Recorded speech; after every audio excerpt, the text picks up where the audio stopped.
Hello student, हमारे YouTube channel पर आप सभी का स्वागत है। आज हम मैथ्स पेडागोजी का यूनिट 1 पढ़ेंगे, गणित की प्रकृति, और जानेंगे कि गणित की प्रकृति कैसी होती है। तो चलो आज देख लेते हैं कि इसकी प्रकृति कैसी होती है।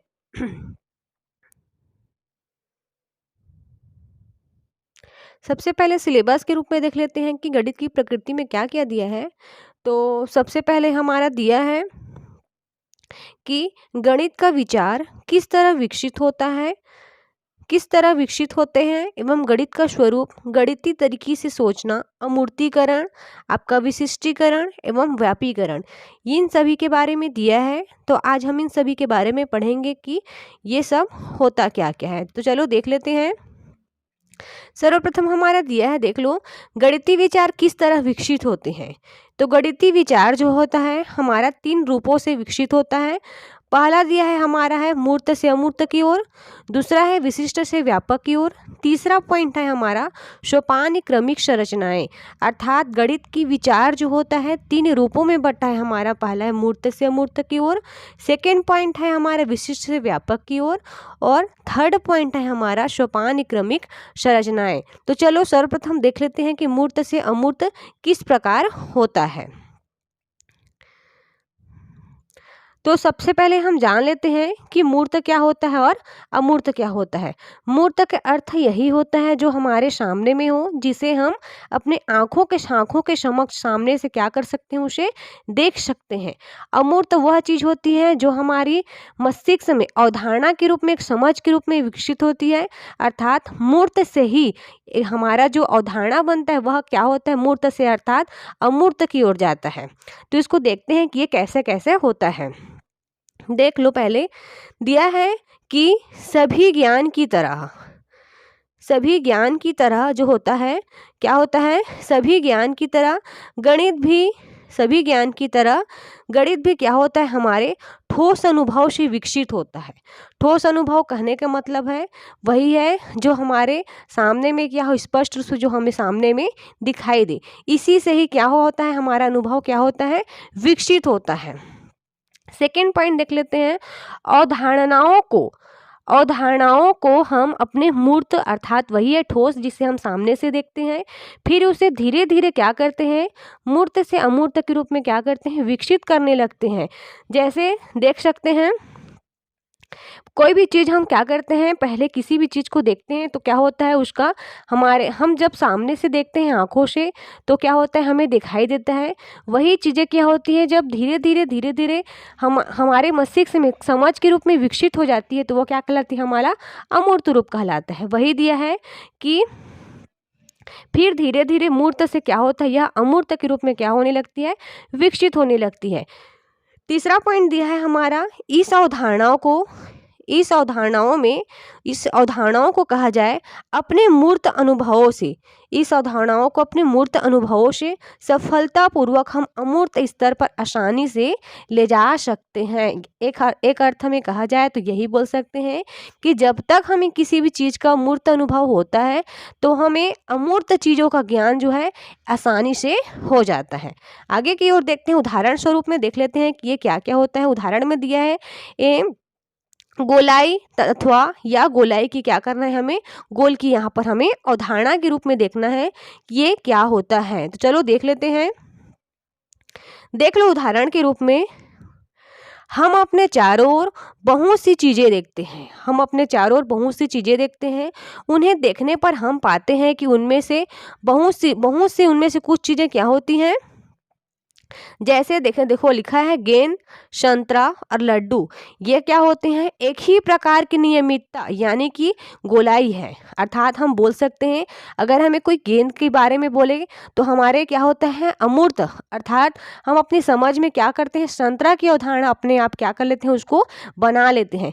इस प्रकार हमारे दिमाग में गोलाई की अवधारणा क्या होती है, धीरे धीरे क्या होती है, वह विकसित होने लगती है। जैसे अगला दिया है, हम गोल चीज़ों को उन चीज़ों से क्या कर सकते हैं, अलग कर सकते हैं जो गोल नहीं है। इस प्रकार इस प्रकार गोलाई की मूलभूत गुणों के आधार पर हम गोले की अवधारणा विकसित कर सकते हैं। गोले की बात करते समय हमें किसी विशेष गोल चीज के बारे में क्या होता है, सोचने की आवश्यकता या जरूरत नहीं पड़ती।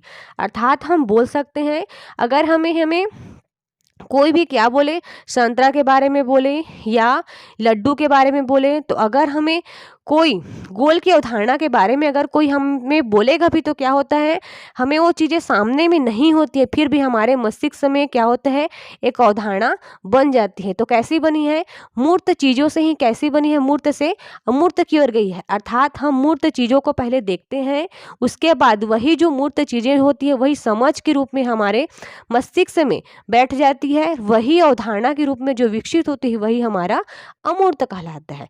अर्थात यही प्रक्रिया मूर्त से अमूर्त तक होती है। चलो आगे की ओर देखते हैं। अगला पॉइंट है, दूसरा पॉइंट है हमारा विशिष्ट से व्यापक की ओर। चलो देख लेते हैं कि विशिष्ट से व्यापक की ओर क्या होता है। देखो, विशिष्ट अर्थात होता है जो किसी एक ही चीज में क्वालिटी हो। मान लो दो ठो घोड़ा भी लेते हैं, तो मान लो दो घोड़ा लेते हैं तो घोड़े में क्या होता है, किसी एक घोड़े की पूंछ क्या है, मान लो छोटी है, किसी दूसरे घोड़े की पूंछ क्या है, लंबी है। तो जो छोटी है अर्थात लंबी है, वो उनकी अपनी अपनी क्या है, एक विशिष्ट क्वालिटी है। लेकिन दोनों घोड़ों की पूंछ है, ये क्या है, उनका एक व्यापक गुण हुआ। तो इसी को हम जानेंगे कि विशिष्ट से व्यापक किस तरह होते हैं। चलो देख लेते हैं।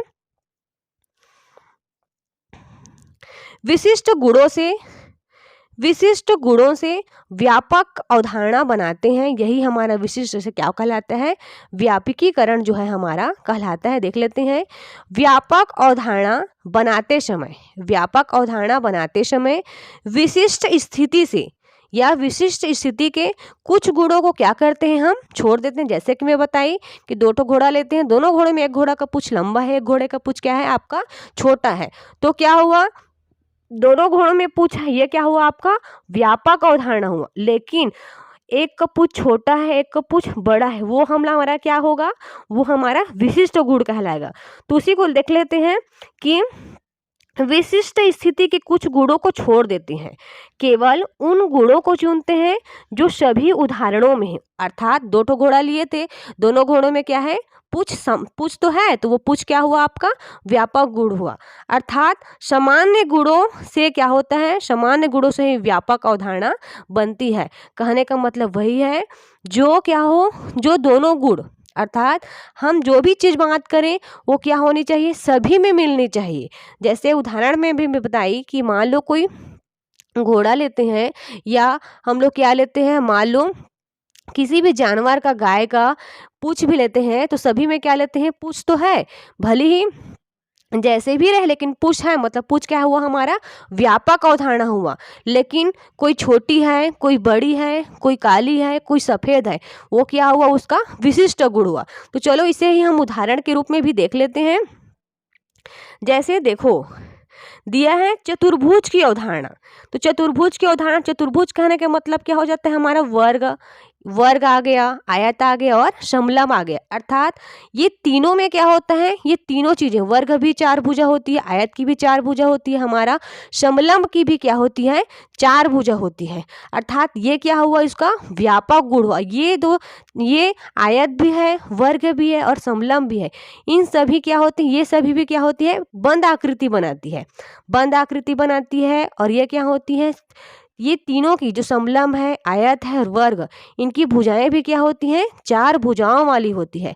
लेकिन अगर हम इसकी विशिष्ट गुण के बारे में देखेंगे तो वर्ग की चारों भुजाएं क्या होती हैं, समान होती है। लेकिन अगर हम आयत की बात करेंगे तो आयत की क्या होती है, केवल आमने और सामने की ही भुजा क्या होती है, समान होती है। यह क्या हो गया, उसका विशिष्ट गुण हो गया। आगे की ओर देखते हैं। यानी कि ये सभी चार भुजाओं वाली क्या होती है, बंद आकृति की होती है।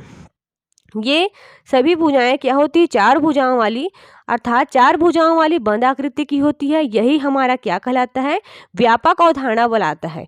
यही जो अवधारणा होती है व्यापक अवधारणा के रूप में कहलाती है। और ऐसी किसी आकृति को हम क्या बोलते हैं, चतुर्भुज बोलते हैं। देख लो यहाँ पर वर्ग दिया है आपका, चतुर्भुज के रूप में दिया है। इसमें क्या है, ये चारों क्या है, तीनों के रूप में, ये सभी हमारा क्या है, चार तो भुजाएं हैं सभी में, और क्या है, ये सभी क्या है, बंद आकृति के है। ये हमारा क्या हुआ, व्यापक गुण हुआ। इस प्रकार हम समझ गए कि विशिष्ट से व्यापक की ओर किस प्रकार होता है। विशिष्टक अर्थात होता है, विशिष्ट क्वालिटी अर्थात क्या होता है, किसी एक चीज में है क्या होना, उसका गुण पाए जाना। लेकिन अगर वही गुण, मान लो कुछ गुणें होती हैं जो सभी प्रकार के जानवरों में अगर पाई जा रही है, तो क्या कहलाती है, वही गुण, जो वही सामान्य गुण होता है, वही क्या कहलाता है, हमारा व्यापक गुण कहलाता है। चलो तीसरा पॉइंट देख लेते हैं। तीसरा पॉइंट है हमारा सोपानी क्रमिक। तो हम सबसे पहले देख लेते हैं कि सोपानी आपका क्रमिक होता क्या है। सोपानी क्रमिक का अर्थात वही होता है जी कि क्रमबद्ध चरण, जिसको हम क्या कर सकें, क्रमबद्ध के रूप में क्या कर सकें, उसको व्यवस्थित कर सके।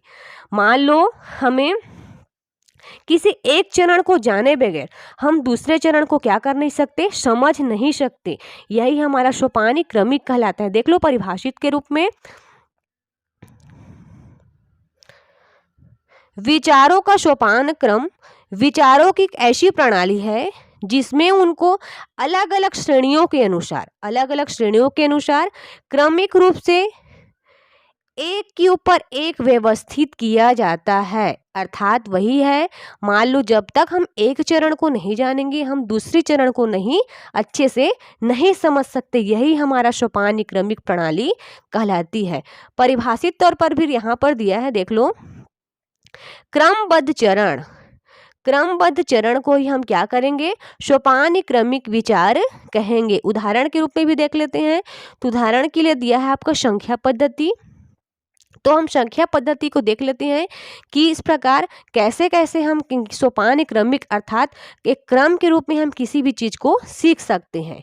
तो देख लो, पहला दिया है आपका, पहला पॉइंट करके, मूर्त वस्तुओं को गिनने से हमें प्राकृतिक संख्याओं का समुच्चय अर्थात n 1 2 3 4 प्राप्त होता है। अर्थात जब भी हम संख्या पद्धति सीखते हैं तो सर्वप्रथम क्या सीखते हैं, प्राकृतिक संख्या सीखते हैं। दूसरा पॉइंट करके